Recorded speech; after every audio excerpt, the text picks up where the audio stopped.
Good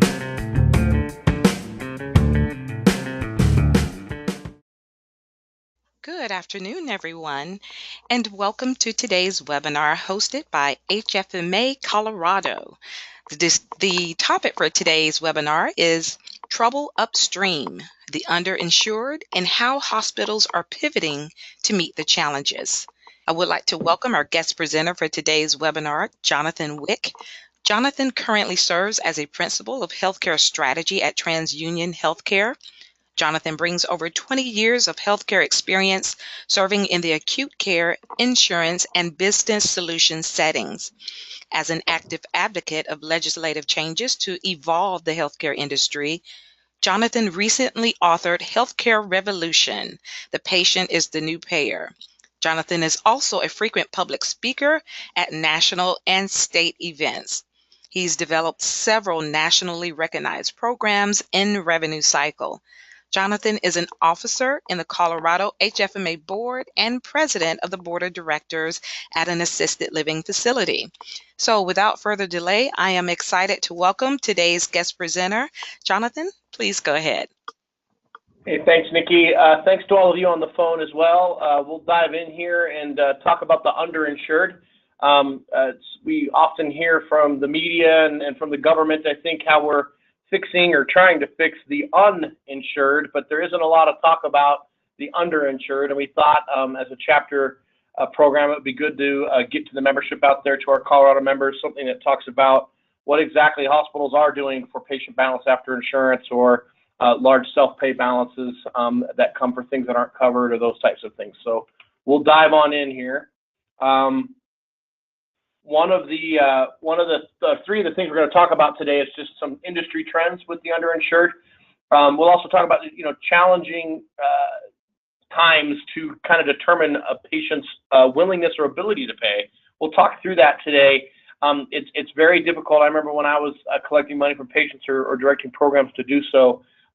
Very, very difficult conversation to have with patients. They're typically not at their best. They're coming to get something fixed or get something taken care of, and paying for it was not something that they necessarily wanted to talk about. And then when they found out how much it is, it wasn't a great time to have a conversation about affordability.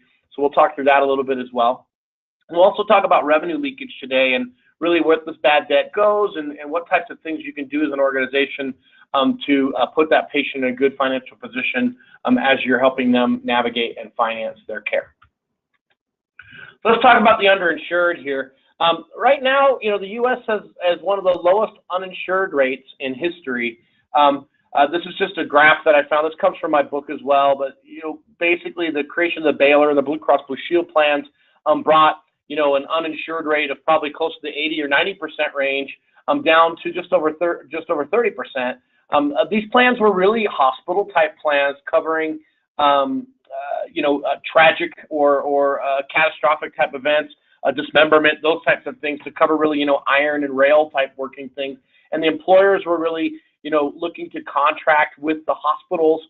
And then Blue Shield, of course, came when the physician said, hey, I want to have some indemnification as well.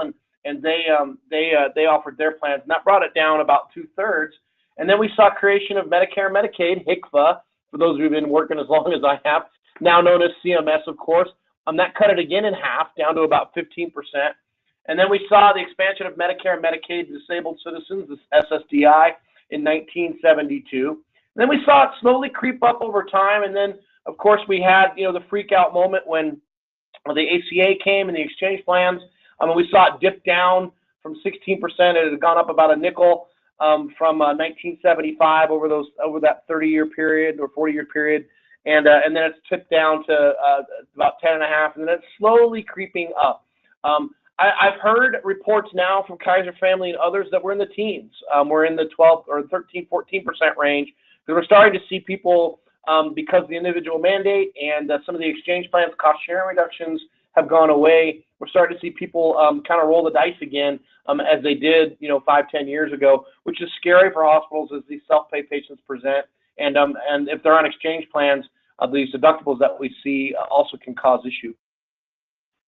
As far as the underinsured definition, I thought it would be good to level set with this group to talk through that.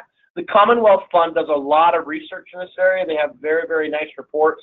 You'll see some highlights from one of their reports in today's presentation.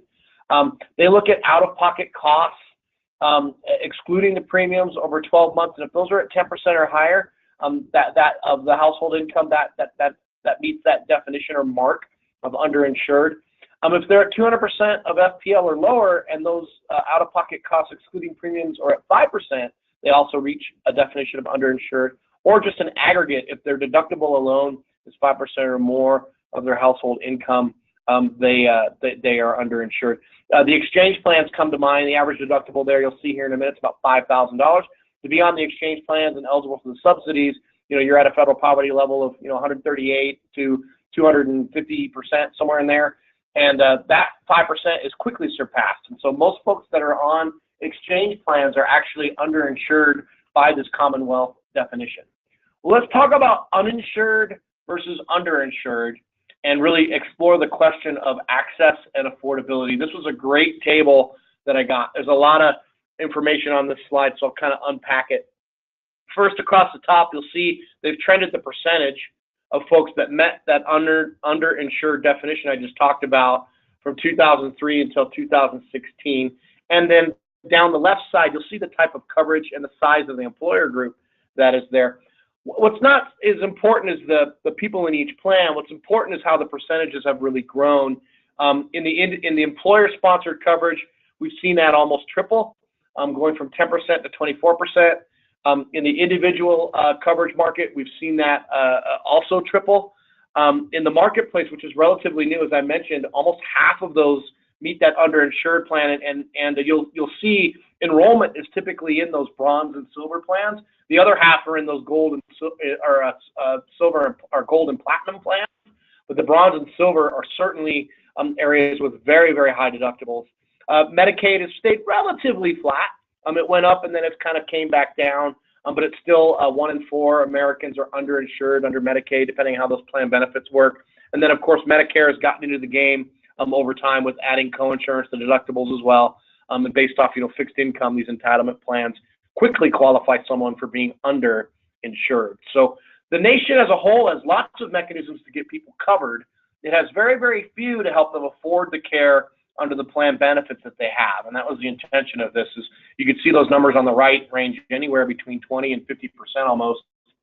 And that really is, 1 in 5 or almost half of the patients in our country have insurance, but then when they go get something or have something happen, they can't afford the bills that are put in front of them, and that's challenging. We'll talk about some strategies to get at that today. As I mentioned, 1 in 4 adults who were uninsured all year were underinsured in 2016. That is a 22% increase. That's huge, right? This graph kind of stayed flat there for a while, but we're starting to see an uptick. Man, I hope we don't see 30%, 40%, 50% for the entire population, because then you're basically having half the country basically in a mode of not being able to afford their insurance and not being able to pay their bills because the plan that they have simply does not have first dollar coverage like they thought it did, and they're stuck paying their bills or being floated cash as a bank money from the hospital to be able to afford their bills or pay them over time. This is a cool graph from the same Commonwealth study. You kind of need to look at it like almost cover your hand on the left and then the right. So on the left side, you'll see plans that didn't have a deductible at all, and plans that had deductibles up to $1,000. And then the little colored shades there are the years. And both of those, of course, have a downward trend. The less than 22% of plans right now don't have a deductible. That used to be in the 40s about 12, 13 years ago, or I'm sorry, 14, 15 years ago. And even a little bit more have deductibles that are in the $1 or $1,000 range, but that's also dropping. On the right, you're seeing a dramatic increase, a much sharper curve, if you will, of plans that have a $1,000 to $3,000 deductible, or plans in excess of $3,000. So I think it's important to both identify the trend that you're seeing deductibles go away. No deductible plans go away, and you're seeing deductibles become pretty much commonplace with lots of employer groups to keep premiums in check and to really have some skin in the game from the patient side. But as we know, and as we'll see here in a minute, patients typically don't shop as much as we'd like them to for their health care. And so they get a little bit of sticker shock when the deductible isn't met and that bill comes in the mail with their portion of the bill. Again, it's important to point out to the right here just what's happening in terms of just the dramatic increase in deductibles. So as I mentioned before, these are the health benefit exchange plan benefits, at least at the deductible level for 2018. As I mentioned, the bronze and silver plans, those are the entry-level ones, have almost a $6,000 and $4,000 deductible, respectively. Similar analysis here. I had done this personally, just when these exchange plans started. What was the deductible and what it's moved. And what's interesting here is you've seen a 14% increase in deductibles for bronze and 39% in silver. Another way of looking at this is the people that can least afford their health care have had the largest increase in their deductible. So certainly not news to anyone, but just wanted to kind of paint the picture as the underinsured problem is going to get worse, not better, as we progress into 2020 and beyond. So patients are the new payer. I'm going to walk you through some statistics here, so strap yourself in from a finance standpoint. About 16 years ago, patients' bills, if they were insured at least, represented about 10%. They're part of it. So if a bill went out the door, at $4,000, and the insurance company said, no, we're going to pay about $1,000 of that, the patient's coinsurance was right around the 10% level, or their copayment, if you will. And you probably remember those plans. Those were those 10-100 plans that we all had when we had insurance about 16 years ago. They were wonderful. You paid $10 to go see the doc, and you paid $100 if you were admitted, and you may have had 10% coinsurance or such when you had other services. Well, that amount now has tripled. Patients represent about a third of the bill. HFMA, MGMA, Instamed, several other companies have mentioned that patients' bills or patients' parts of a bill are about 20 or 30% right now. So what I did is I kind of broke this out a little bit, and I said, well, you're not going to get all of that 10 or 30%. If right now, if you're collecting, about 10% from the patient, that yield is going to come out as patient payments, maybe in the 5 to 15% range, and then the charity and bad debt is going to be in the 2 or 3% range, right? The HBI, Health Business Insights national average, by the way, for 2017 is there's about a 10% payment yield from patients, and then about a nickel or 6% from charity and bad debt, respectfully. What's happening, I think, in 2020 is you're going to see that number dramatically grow, and you're going to get about 15% of the 30 that the patient owes you, and then the other 10 or 5 are going to go into either a charity or payment bucket. So you really have a 30% exposure, and I think you're seeing that trend happen in hospitals to where there's a large portion of bills that are going into these charity and bad debt buckets because of these patient obligations that they were unaware of, or if they were aware of them, they simply could not afford them. 1 in 4 patients have an unpaid health care bill, 1 in 5 are paying it over time, and 1 in 10 will never, ever pay it. If you listen to anything I talk about today, this is a big deal, right? I kind of have a straw poll when I'm walking around speaking, and I've actually substantiated these numbers just in a straw poll when I'm in the room. I bet a lot of you on the phone that are listening today, at least probably 5 or 6 of you, have a bill at home right now, and you're in one of these 3 categories. And that's scary, right? The National Center for Statistics is looking at that, but there's a lot of revenue that's out there, and a lot of patients are saying, hey, I can't afford this, and how come no one's explaining this to me, and what's happening? I'm a guy that likes to play with numbers. I'm a finance guy, so let's take that 1 in 4 people have a bill. There's about 250 million people in the world. If you take 1 in 4 of those, or 25%, it's about 63 million or 62.5. Let's just say for fun that an average out-of-pocket cost for a bill, once the patient gets it's about $50. Well, you take 50 times 620 or 62.5 million, and you're really close to 3.1 billion with a B dollars. That's a lot of money that's sitting out there as uncollected AR nationally every year, year after year, that's getting bigger and bigger and bigger. And a lot of people don't have a concept of what $1 billion looks like. So here in the middle, I love graphs like this. If you were to stack a $100 bill up, Bajur Kahalaki, I'm doing a horrible job of pronouncing that building, but one of the tallest buildings in the world, I believe it's out in Kuala Lumpur in Thailand. That building is about a half a mile high. That's how high $1 billion would be. Or if you were to spend about $500,000 every day of your life, you'd still have a few $1,000s in the bank left when you died over the next 50 years if you spent that much money. So there's a lot of money, is my point, out there in uncollected AR from patients that may or may not be able to afford it. But I'm going to talk to you about how it's interesting how many really can, and it's just a matter of getting them engaged. Patients are also seeing lingering financial problems. This comes from that same Commonwealth report. They're using up their savings. They're receiving lower credit. They're taking on debt. They're using a secondary mortgage or a HELOC, or unfortunately, they've had to declare bankruptcy. What's interesting about this graph is the colors, right? So the kind of light blue is they had insured, but they didn't meet that definition of underinsured. So they had pretty good insurance, with maybe no deductible or a very low one with low co-payments.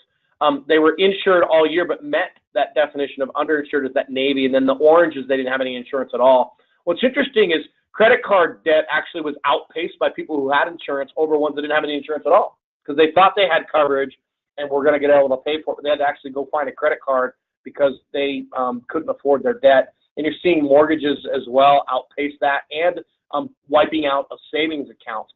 Very, very interesting data that, the fact to get insurance is to really protect yourself financially, but some folks that had insurance actually did worse financially than those that didn't have any insurance at all because of their underinsured status.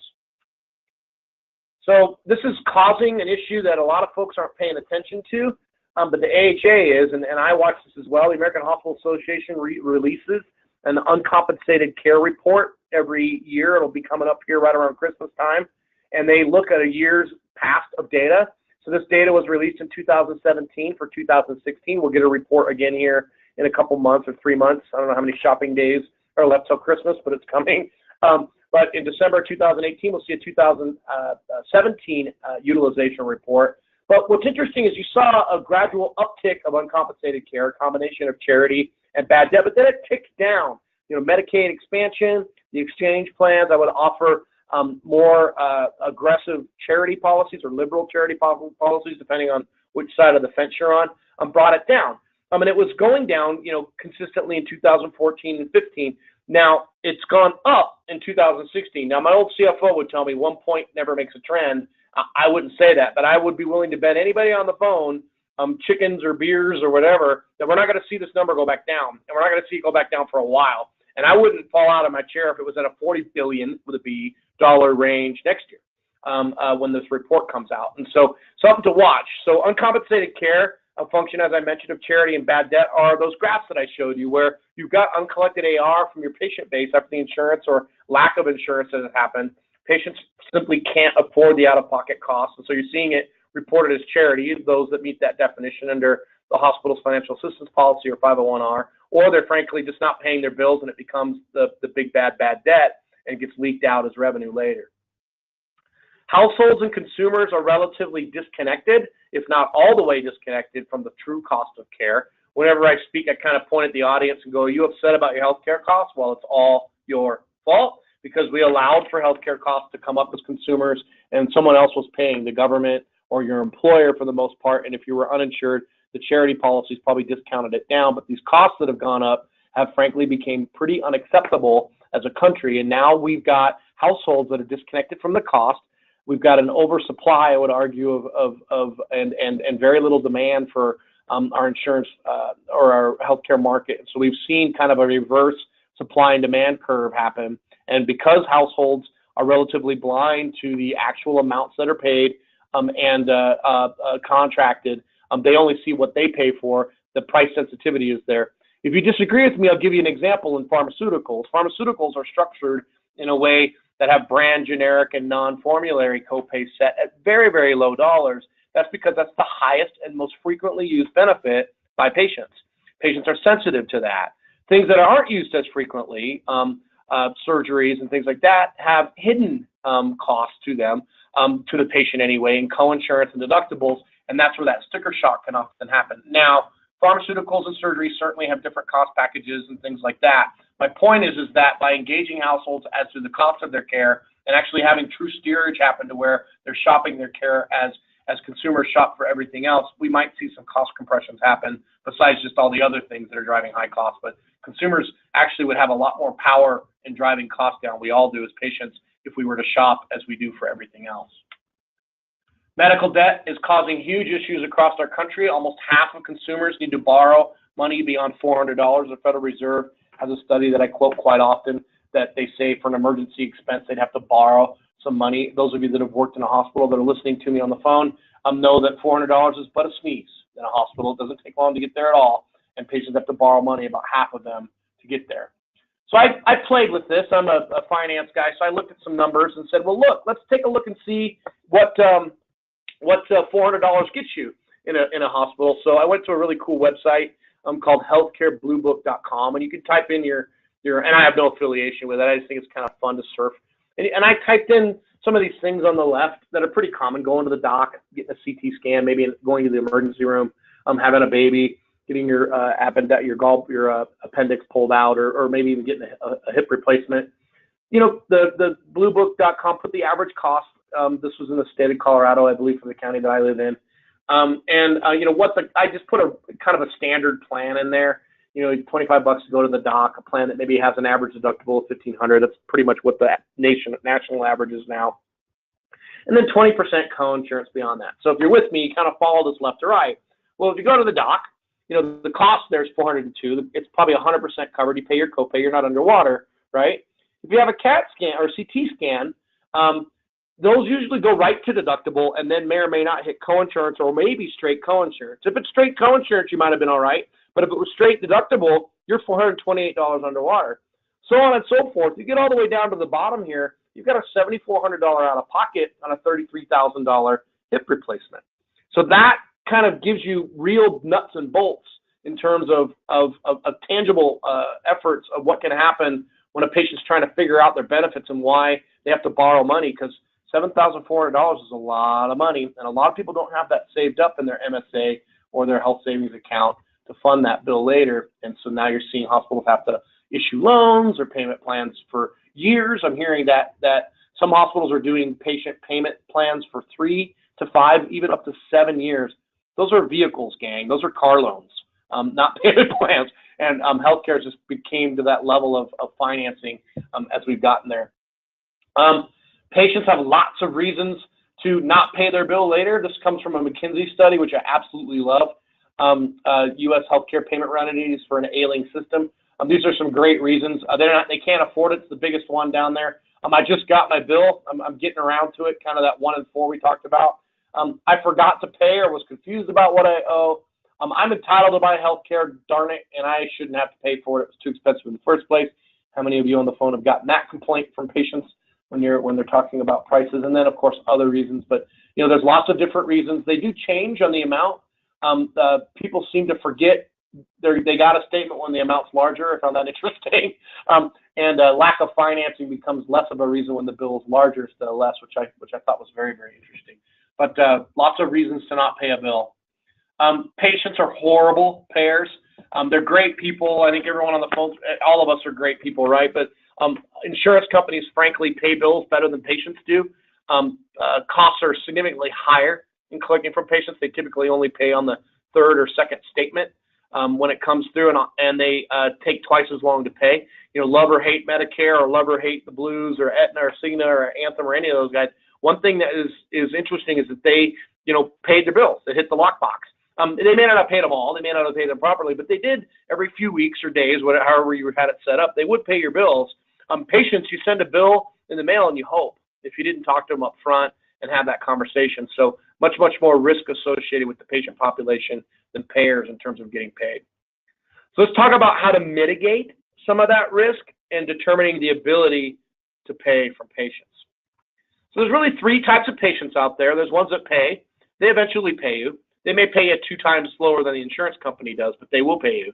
There's ones that need help paying you. I think the majority or the lion's share of patients that you see at your organizations fall into this middle bucket. They want to pay you, but they need someone to explain the bill, make sure that it's right. They want to trust you.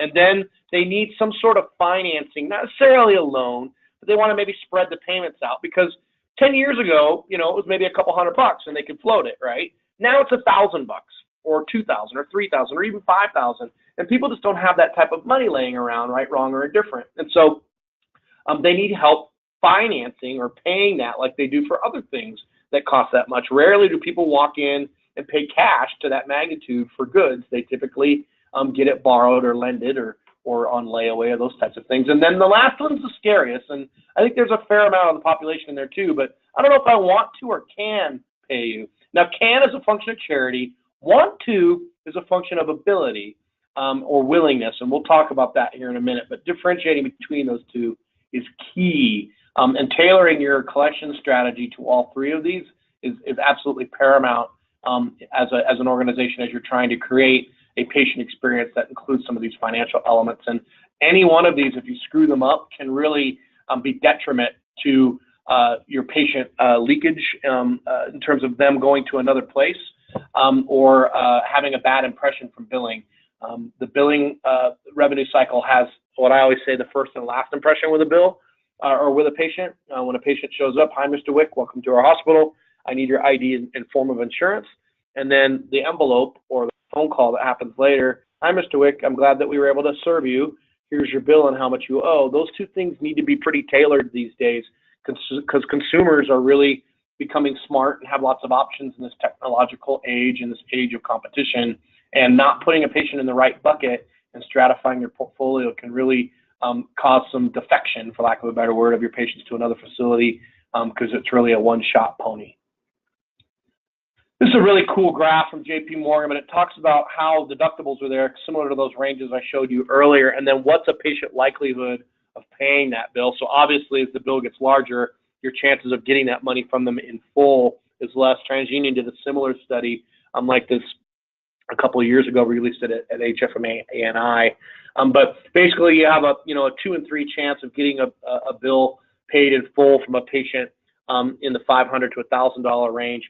It drops down by about 8 points when you get into the $2,000 range, so on and so forth.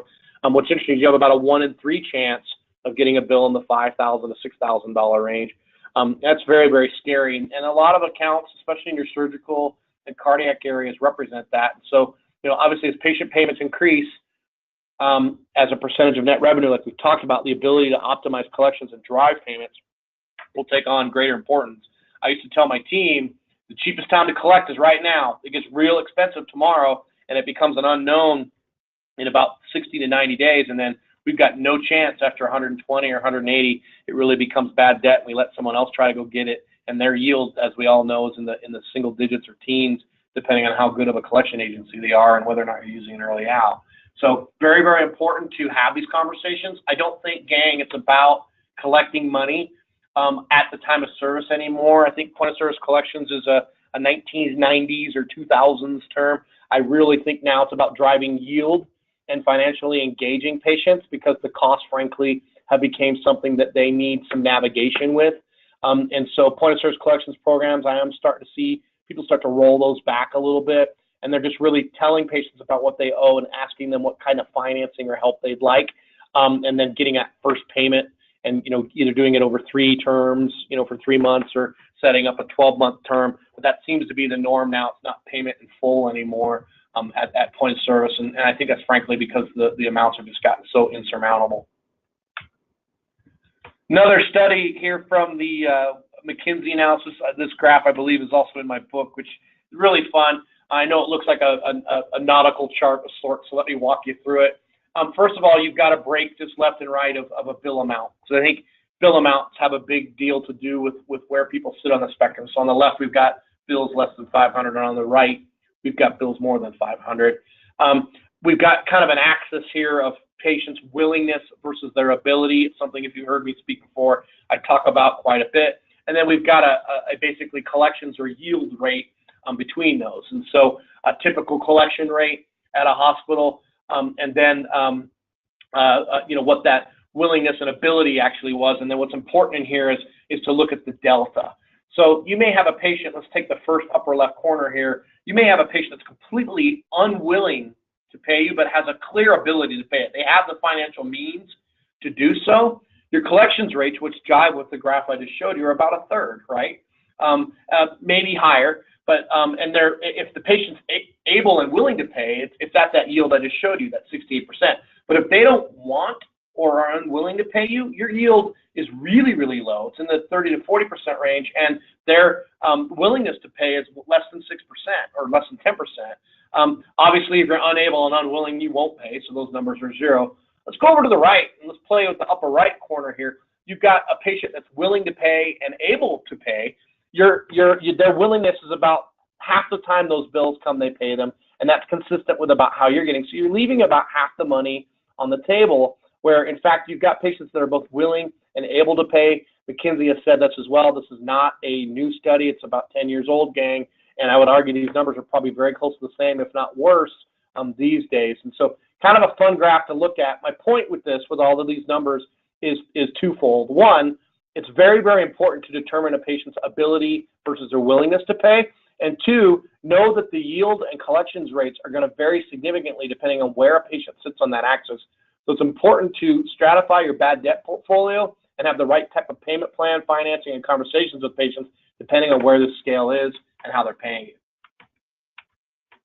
So industry trends. Providers are calculating propensity to pay whether the patient's insured or not. To be frank, we've talked about deductibles and the ranges, coinsurance and things, and patients have a lot of out-of-pocket now. They owe about a third of the bill, even if they're insured. So basically, self-pay and balance after insurance are closely becoming more and more gray because there's just not first dollar coverage because a lot of the costs have shifted in insurance plans to the consumer patient.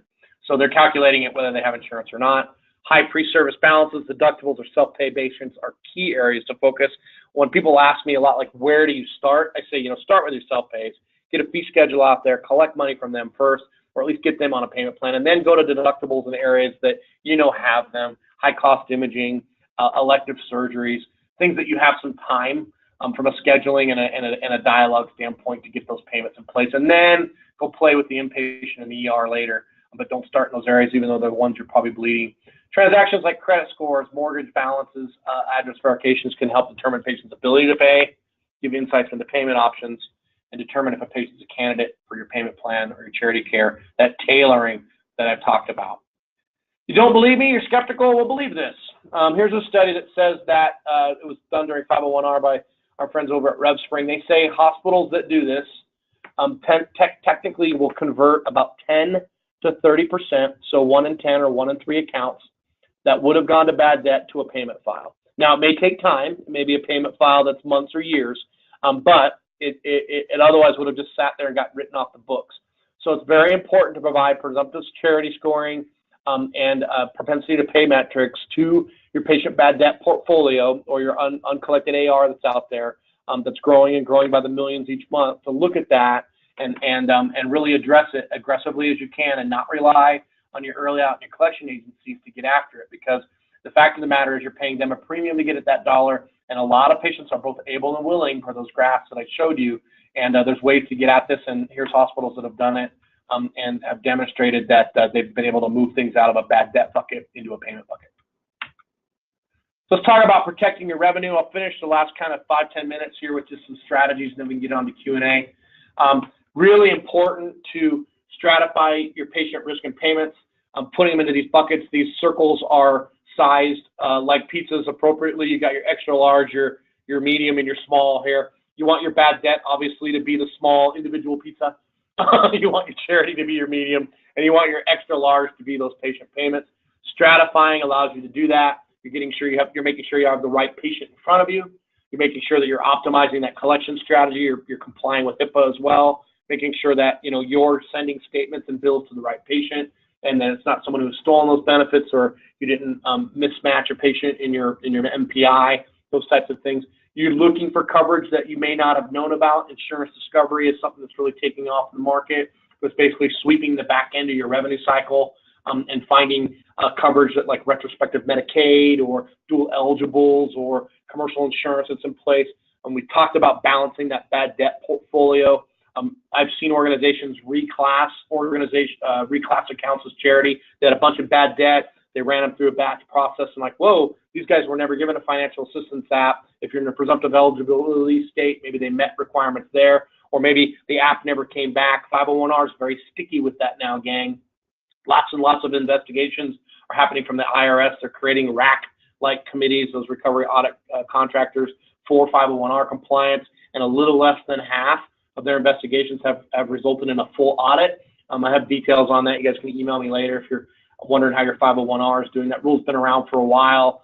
but you're starting to see the IRS start to enforce it. That's often the typical way things happen. A rule's introduced, it's debated, it's put into place without any penalties, and then there's some monitoring and auditing, and then finally we have the enforcement that happens later, and we're right at that point now, I believe, with 501R between bad debt and charity. And then finally, propensity to pay. This is that yield that we've been talking about. Where is that patient's willingness and ability to pay? And if they are, they should have it. One of my mantras is patients should always pay within their ability. And if they don't, that really detriments the rest of your portfolio. And there's patients that either aren't getting access to your charity mechanisms, or there's patients that have a less chance of paying their bills because they simply can't. But everyone should pay their share within where they're at, and that makes the portfolio as balanced as you possibly can.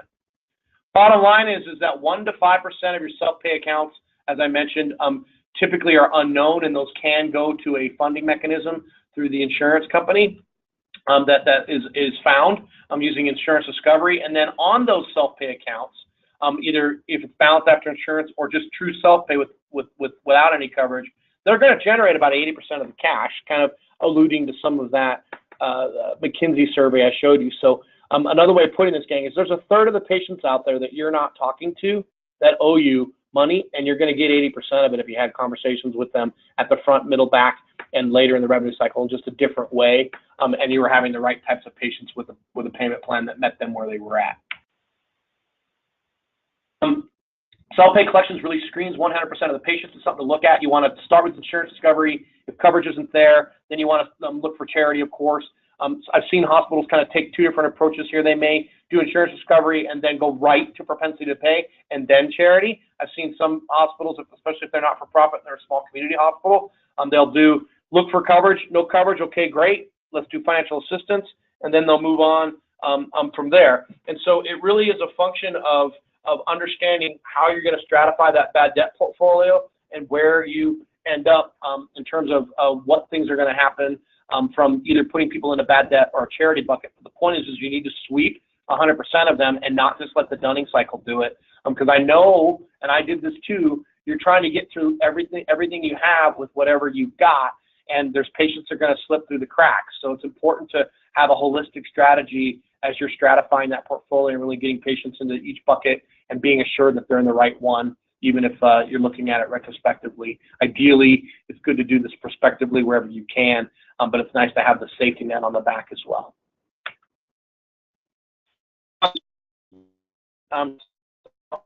Through it. So is it covered or not? Is the patient going to pay that amount, or have they paid it? If they did, awesome, and you're done. I don't know how often that happens in your hospitals, but I would say it was probably in the 10 to 20% range at mine, and that's from what I see in most of my encounters as I'm walking around in the consulting role now, that there really is about a 10 to 20% yield rate on the front of patients who knew their amount, asked for the amount, paid their amount, and you didn't have to touch them again. Statements didn't fly later. Everything was same, kemosabe, and you were good. If coverage was not found, are they self-pay or not, and did they collect their payment from them? If they did, great, you're done again. If not, you may need to run credit on them. I'm seeing this happen, at the $25,000, $50,000 balance level in a lot of hospitals on the back end. I don't see credit being used up front much. What's their probability of financial aid, and what's their propensity to pay those bills, that ability and willingness I talked about?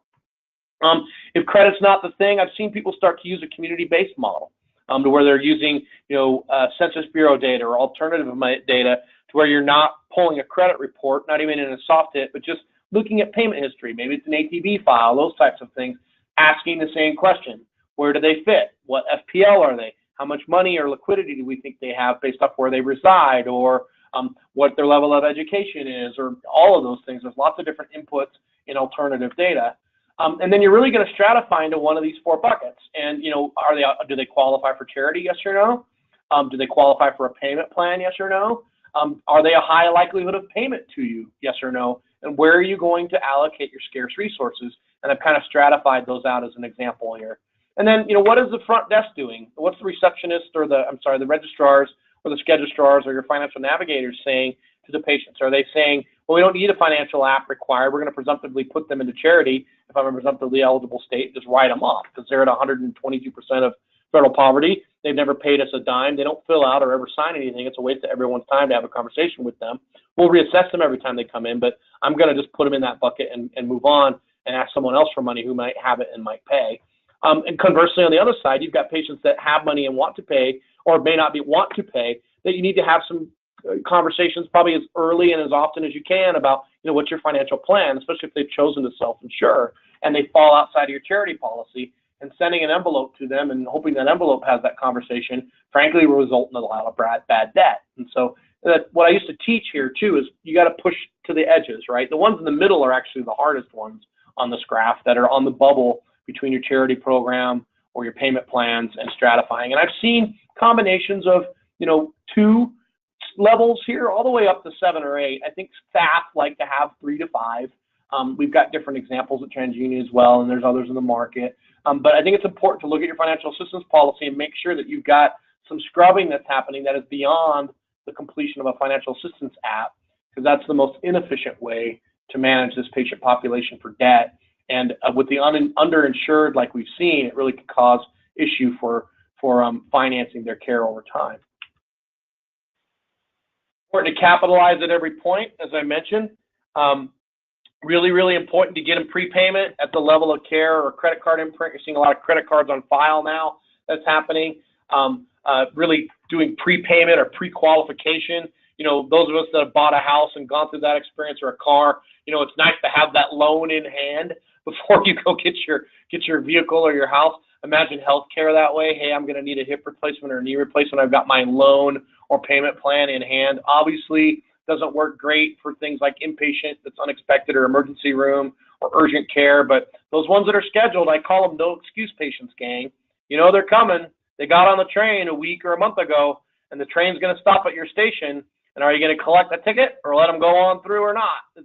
They're really no excuse patients, right? And are you stratifying your bad debt portfolio there? Are you doing it in an outbound model? I see a lot of traffic, and probably the most focus in this pre-access or pre-registration area.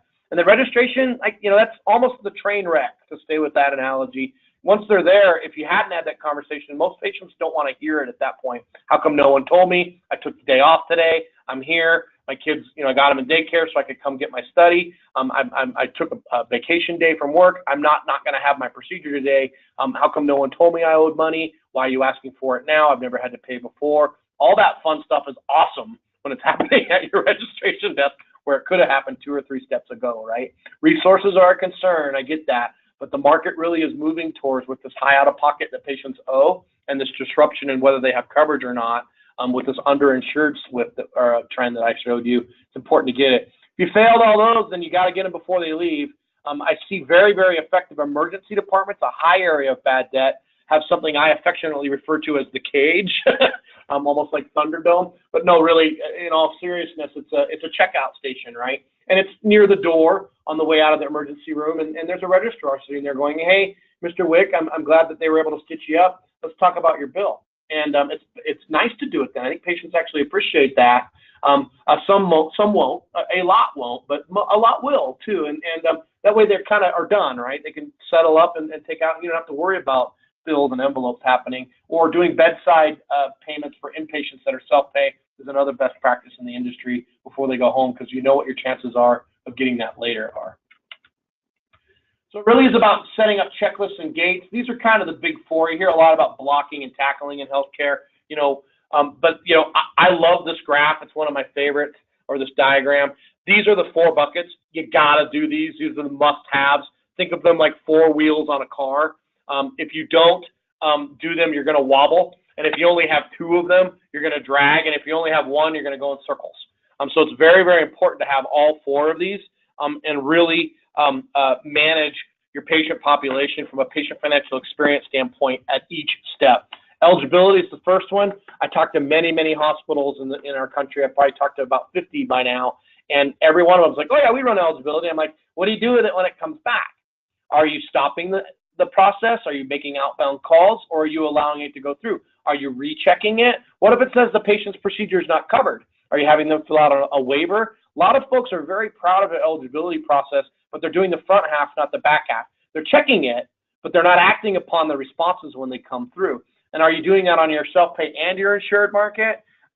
Are you doing it through a third party? Or are you picking up the phone, or are you using web portals? Those types of things. Regardless of what you're using, it's important to do the step and do it fully, and then most importantly, follow up on the response. Benefits is the next step. Great, you got insurance or you found a funding mechanism. What's it covering at what level, and is it affordable? Are there things in place that cover it as well, like medical necessity or prior auth, or my favorite, pre-certification? If those things aren't there, you've got a self-pay patient in front of you, basically. Or if they can't afford their high deductible, they're self-pay as well. You're going to estimate those amounts. You may use a matrix or an estimator that's homegrown. You may use a third-party software.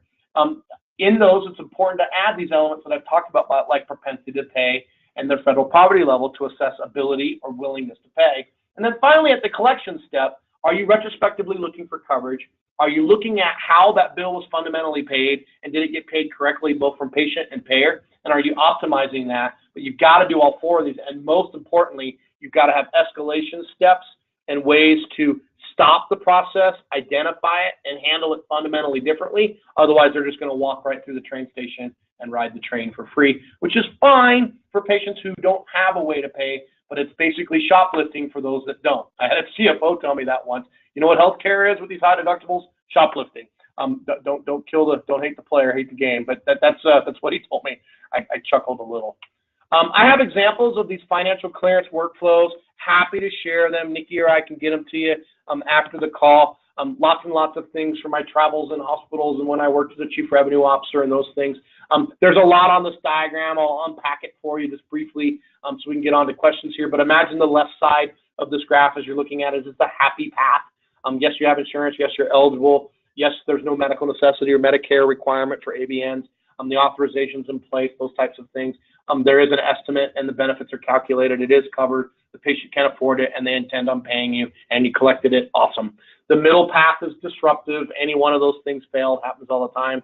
No, the insurance is termed, COBRA, those types of things, or the eligibility response came back as that you're out of network, or it's frankly something that's not covered under the plan, infertility benefits, those types of things, or an auth isn't in place, or they can't afford the amounts that are in front of them. That kicks it over to the payment path or the charity path over there to the right, to where they may need some financial assistance help. The goal, of course, guys, is to get things into that green bucket of payment, keep them in charity care where they need to, and avoid bad debt at all costs. And so it's kind of a nice workflow and checklist or pre-flight plan as your patients are coming. Let's talk a little bit about innovations here in our final minutes, and then I'll get to Q&A. Really seeing a shift of traditional to innovative revenue cycles, moving from that shoplifting that I talked about in statements and slow payments to dedicated and integrated patient financial clearance, textbook point of service collections, consolidated bills, guarantor balances where you're collecting balances in the back, and you're really looking at stratifying that leakage from patients from a bad debt perspective and getting them into this automated kind of tailored payment plan mode to where patients have tailored plans that they can afford, and you're seeing your cash yield come up as an organization instead of go down. Benefits of this process: you're increasing your reimbursements by identifying payers that should have paid it.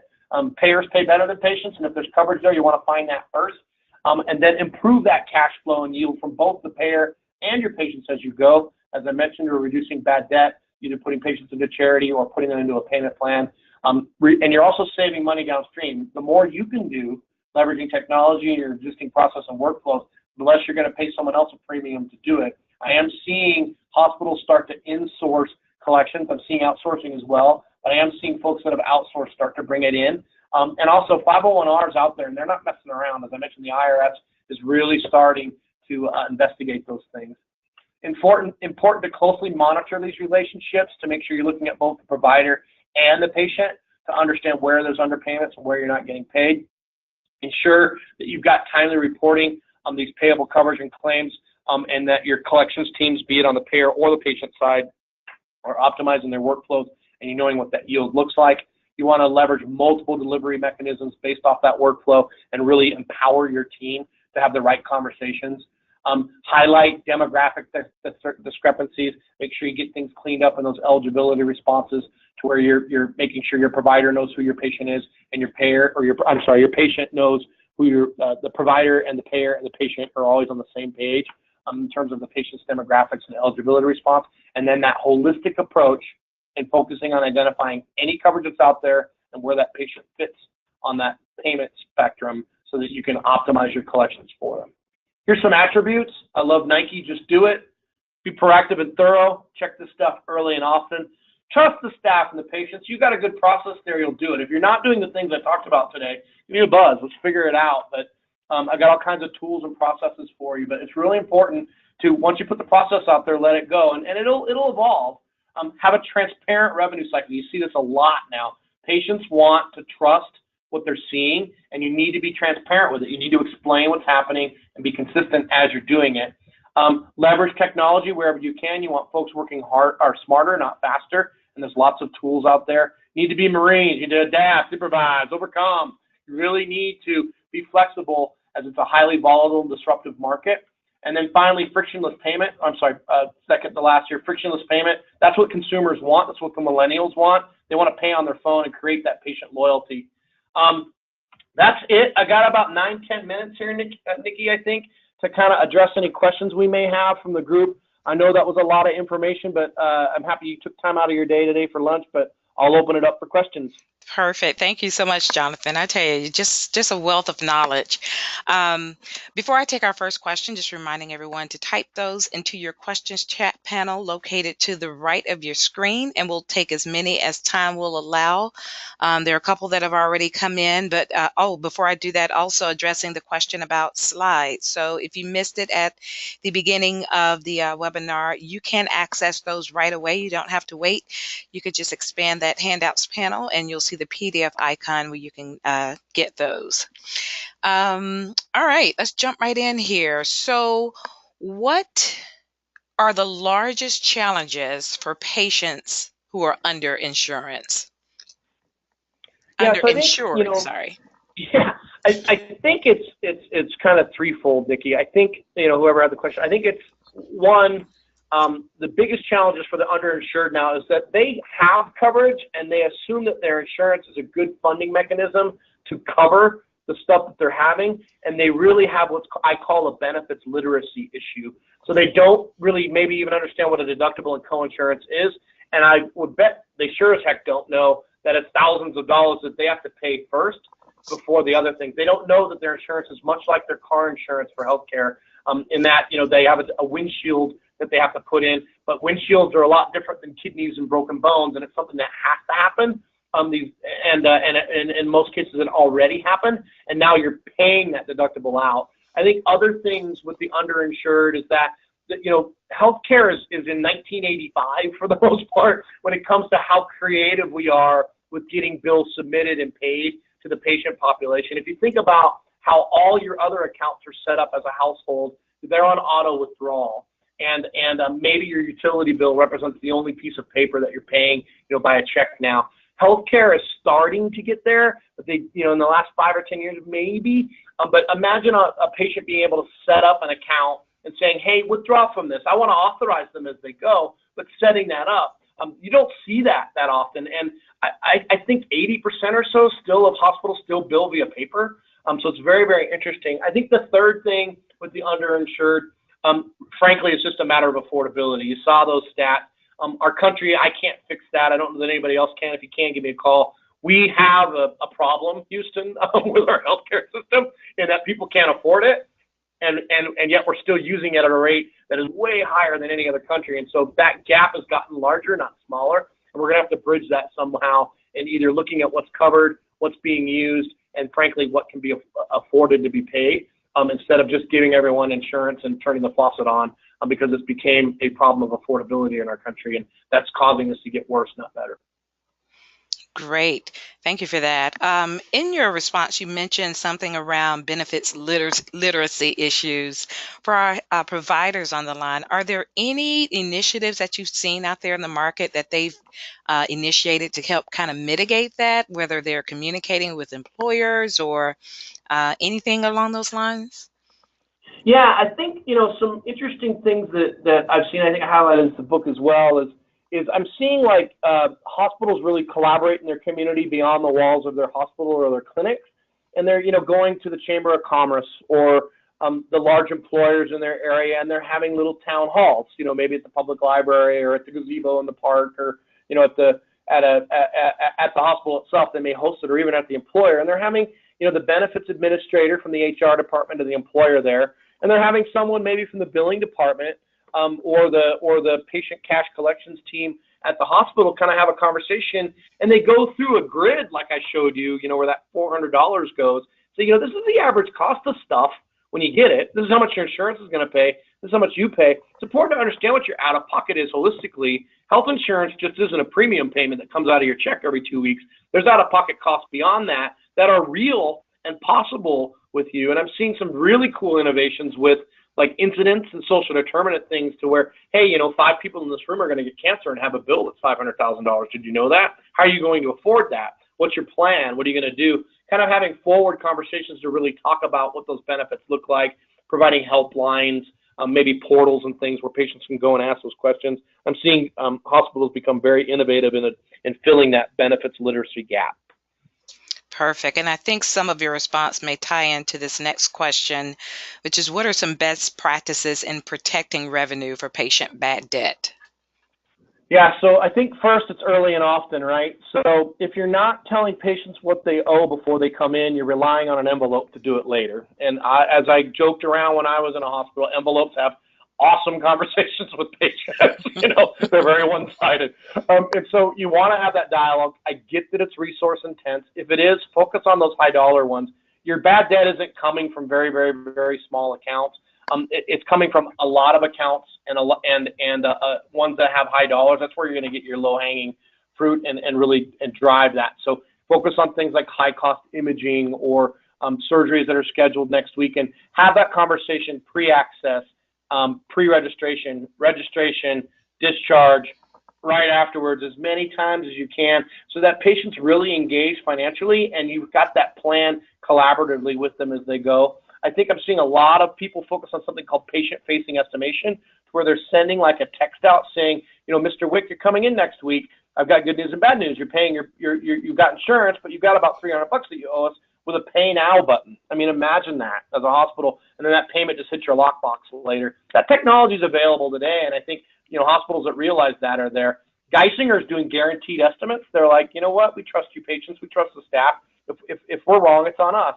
And I think that creates a lot of trust and helps people pay, because they know that if the amount's not right, they're going to get their money back if they call back. And I think that's a best practice too, is creating loyalty and trust in your payment cycle with your patients. And Geisinger is a great example of that. Great information. Thank you so much for that, Jonathan. I do want to be mindful of the time. So as we approach the top of the hour, I just want to take a moment to thank our members and the healthcare community for joining the call. I would love to invite you to join us next month for another installment in our webinar series, which is on September the 20th. There will be a Region 10 Medicare Boot Camp webinar, and I believe the topic is CMS edits and ANSI standards. Jonathan, always a pleasure to have these calls with you. I tell you, I learned so much. And I know we only have a minute left, but could you just very quickly, for those on the call who are not familiar with Transunion Healthcare, what do you guys do? What service do you offer to clients? We're in the revenue protection space, and we're helping providers and some of our business partners protect revenue.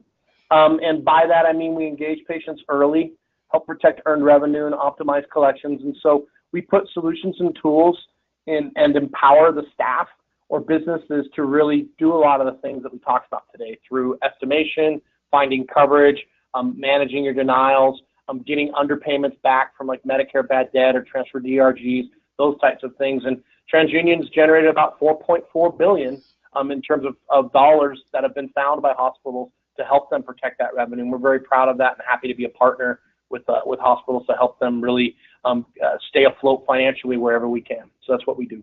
Extremely impressive. Awesome. Thank you. All right. So for those of you who'd like to participate in some other events, as I mentioned, we have the webinar next month. And then on HFMA Colorado's website, they have a few online and in-person events. So I encourage everyone to check that out at hfma-co.org. So thank you again, Jonathan, for taking the time out to prepare and deliver this presentation to our HFMA audience. You're always appreciated. Thank you. And have a great afternoon, everyone. Thanks for joining us. Bye, everyone.